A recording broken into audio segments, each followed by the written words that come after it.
Hello dear students, today let us start a new chapter, Measurement and Motion. This is chapter 11, Physics chapter. In our daily life, we make measurements all the time. For example, a shopkeeper measures the amount of sugar he sells you. A person at a petrol pump measures the volume of petrol he fills in your car. A doctor measures your body temperature when you are ill. In school, time is measured so that each period begins on time. Thus, measurements are important in our daily life. All these are some daily life examples in which measurements are used. Now let's see what is physical quantity. Quantities like length, weight or mass, time, volume, temperature and speed that can be measured are called physical quantities. In the above given examples, we are measuring something, volume, in some cases length, and in some cases temperature, etc. So these type of quantities are called physical quantities. The physical quantities are the quantities which can be measured. Long ago, people used the foot span, the hand span or the cubit to measure length. For measuring length, ancient people used the body parts like hand span, cubit, foot span, etc. But these units of measurements are unreliable because they vary from person to person. So there was a need of unit of measurements which could be uniformly used by everyone. Such a unit is called standard unit. All these hand span, cubit, foot span are non-standard units. They can cause problems. They may vary from each other. So there was a need for units of measurement which is uniformly used by everyone. Such a unit is called standard unit. Now what is measurement? Let's see. Take an example. A line segment which is 10 centimeter. Length is 10 centimeter. You can see 10 centimeter. Length of the line segment is 10 centimeter. Here you can see two parts. Notice that measurement consists of two parts. One is a number and the other is a unit of measurement. Two parts are there. One is a number and the other is a unit of measurement. We already know what is 1 centimeter. You know the measurement. It's a unit of measurement. So 10 centimeter means 10 times the length you have measured. The length you have measured, length of the line segment is 10 times as much as the non-unit. The non-unit here is centimeter and we are comparing one non-unit to a unknown measurement, an unknown unit. Similarly, if your mass is 35 kilogram, if the mass is 35 kilogram, here also you can see two parts.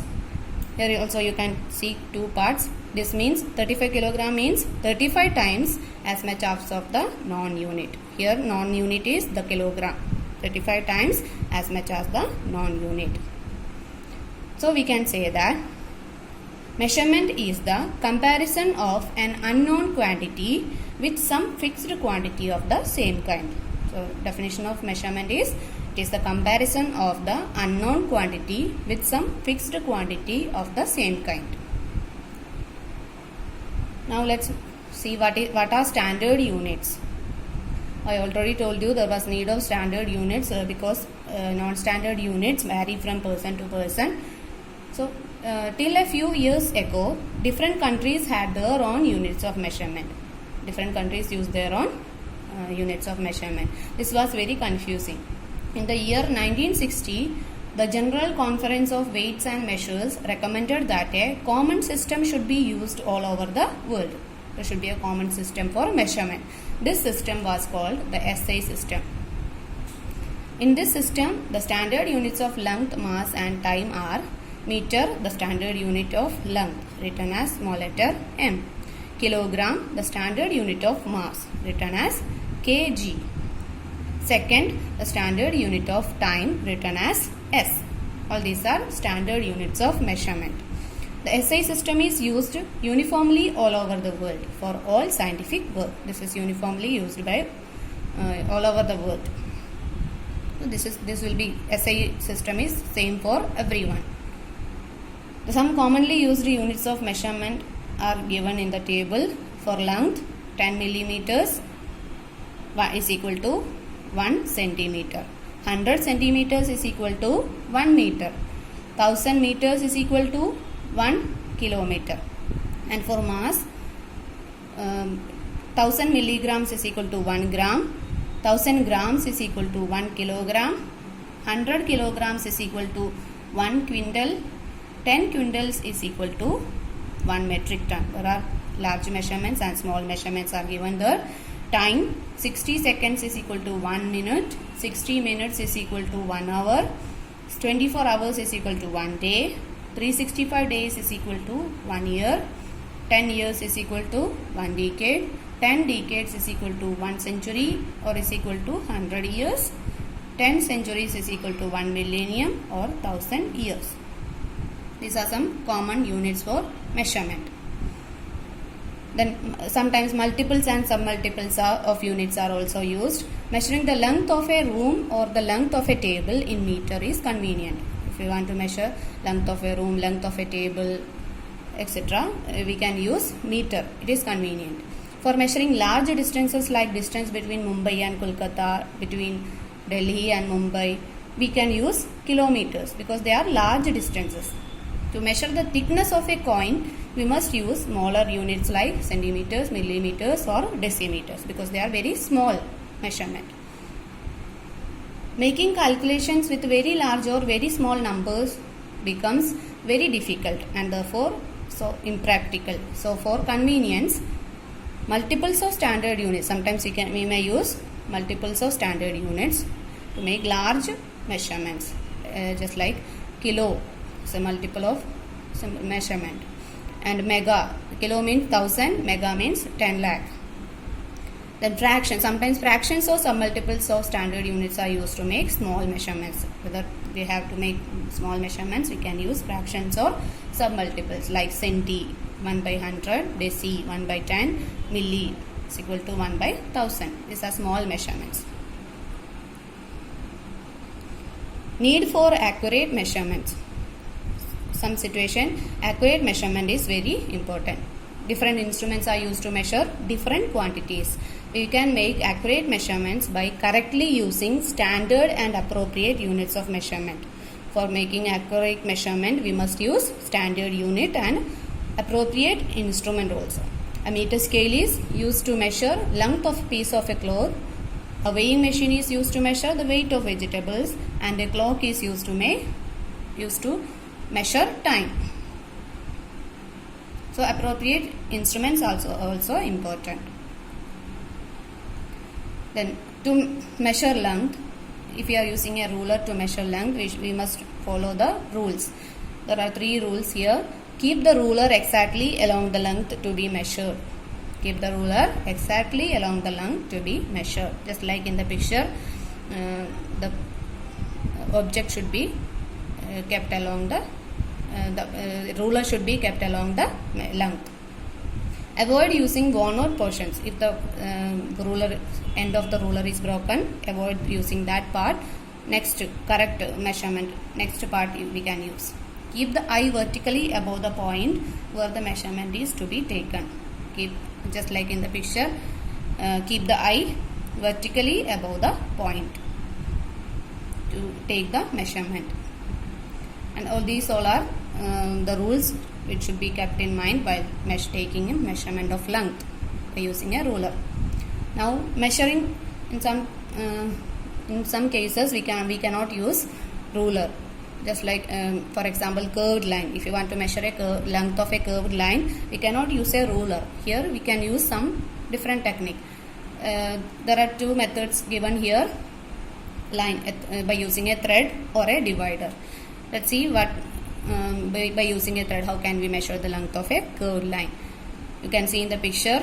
Make a knot at one end of the thread. Take a thread, make a knot at one end of a thread. Place the knot at the beginning of the line, point A here.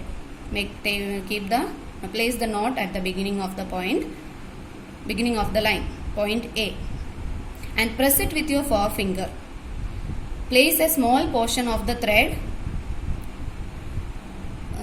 exactly along the line.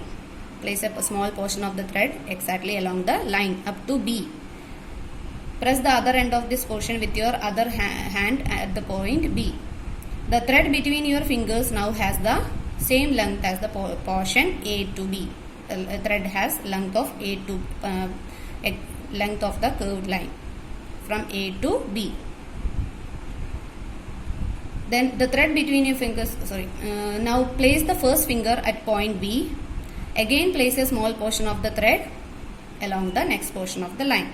Again the same process repeated from B to next point. And this process. Now place the first finger, again place a small portion of the thread along the next portion of the line. In this way, trace the entire length of the curved line using a thread. The same process repeat again and again up to the end of the thread. Mark the thread where it touches the end of the line. Mark the thread where it till the end. Mark the thread. And now stretch out the thread on a meter scale and measure its marked portion. Now take the thread and measure the length of the thread by using a meter scale. In this way we can find the length of a curved line. One more method is given in your textbook. You can read it and you can do it also. So these are some different methods of taking measurement of length of curved line. Now, importance of estimation. What is the important? Sometimes we see that accurate measurement is not always necessary. It is often sufficient to estimate the measurement. We can estimate. Sometimes we can estimate. There is no proper accurate measurement is not needed. The skill of estimation is very important in daily life as well as in the laboratory. Sometimes in laboratory also mostly we need accurate measurement, but sometimes we can use estimation also. While conducting experiments, a scientist has to measure the quantities with great accuracy. While conducting experiment, there is need of proper measurement. Means chemical compounds, the amount of chemical compounds must be accurate. But in some case, if we just for example, if we are cooking in the kitchen, we can estimate the amount of salt and spices and add them to make curry. We can estimate the amount of salt and spices used there. But in cases of some experiments in laboratory, there is need of accurate measurement is needed. But okay, the ability to correctly estimate length, area, volume, mass, temperature, time period, etc. save us the trouble of making actual measurement. Actually, estimation save us the trouble of making actual measurement. So that's all for this session. Let us learn about the types of motion in the next class.